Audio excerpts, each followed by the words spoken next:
खुदा बाप और बेटे और उल कुदुस के नाम से आमीन। मेरे अज़ीज़ो, आइए हम खुदावंद अपने खुदा का शुक्र करें जिसने आज का ये खूबसूरत दिन हमारी ज़िंदगी में बढ़ा दिया। तो आइए अज़ीज़ो, हम आज के दिन का आगाज़ बाइबल मुक़द्दस में से पाकमा कलीसिया की चुनी हुई तलावतों से करते हैं। उस पर खुदावंद की रूह ने करार पाया है। हमारे लिए आज की पहली तलावत इशाया नबी का सहीफ़ा उसका 11वां बाब पहली आयत से लेकर 10वीं आयत तक।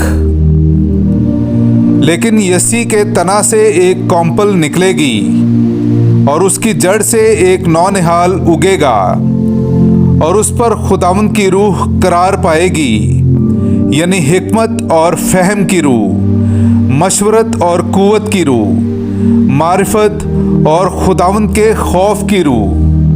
और खुदावंद के खौफ में उसकी खुशनुदी होगी। वो ना अपनी आंखों के देखने के मुताबिक इंसाफ करेगा और ना अपने कानों के सुनने के मुआफिक फैसला करेगा, बल्कि मिस्कीनों का अदल से इंसाफ करेगा और ज़मीन के गरीबों का रास्ती से फैसला करेगा। और वो जालिम को अपने मुंह की छड़ी से मारेगा और शरीर को अपने लबों के दम से हलाक करेगा। अदल उसकी कमर का पटका होगा और सदाकत उसकी पीठ का बंधन होगी। भेड़िया बर्रे के साथ रहेगा और चीता हलवान के साथ बैठेगा और बछड़ा और शेर बच्चा इकट्ठे बसेंगे और एक छोटा बच्चा उनकी हिदायत करेगा। गाय और रीछनी इकट्ठी चरेंगी और उनके बच्चे इकट्ठे रहेंगे और शेर बैल की तरह भूसा खाएगा और शीरखार बच्चा अफई के बिल के पास खेलेगा और दूध छुड़ाया हुआ लड़का अजगर के सुराख में अपना हाथ डालेगा।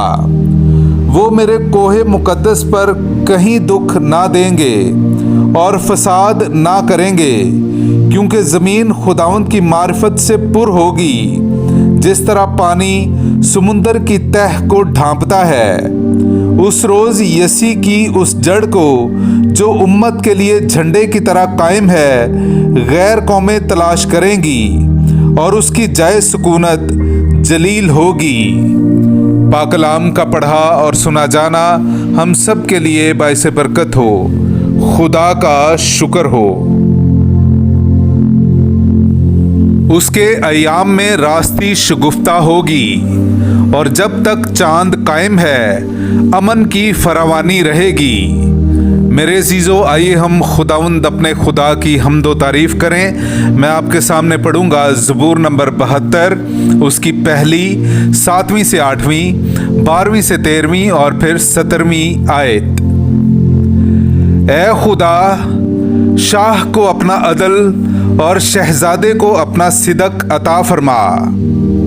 उसके अयाम में रास्ती शगुफ्ता होगी और जब तक चांद कायम है अमन की फरावानी रहेगी। और वो समुंदर से समुंदर तक और दरिया से लेकर इंतहाई ज़मीन तक हुकूमत करेगा, क्योंकि वो मोहताज को जब वो फरियाद करे और गरीब को जिसका कोई मददगार ना हो छुड़ाएगा।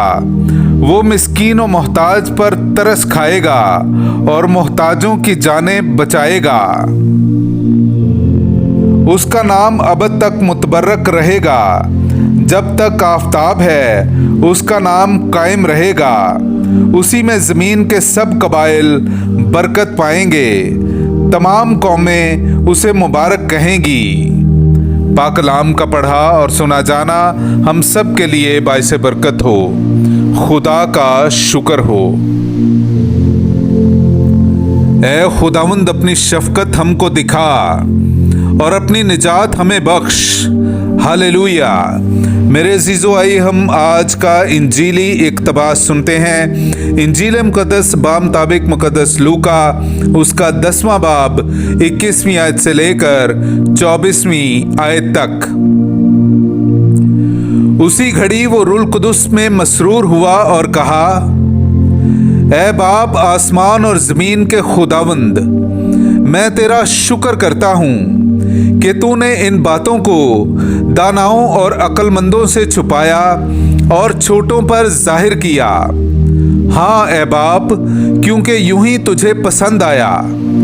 मेरे बाप से सब कुछ मुझे सौंपा गया है और कोई नहीं जानता कि बेटा कौन है सिवा बाप के, और बाप कौन है सिवा बेटे के और उस शख्स के जिस पर बेटा उसे जाहिर करना चाहे। और अपने शागिर्दों की तरफ तवज्जो करके खास उन्हीं से कहा, मुबारक हैं वो आंखें जो ये बातें देखती हैं जिन्हें तुम देखते हो, क्योंकि मैं तुमसे कहता हूँ कि बहुत से नबियों और बादशाहों ने चाहा कि जो तुम देखते हो देखे मगर ना देखा, और जो तुम सुनते हो सुने मगर ना सुना। पाक कलाम का पढ़ा और सुना जाना हम सब के लिए बाइसे बरकत हो। खुदा का शुक्र हो।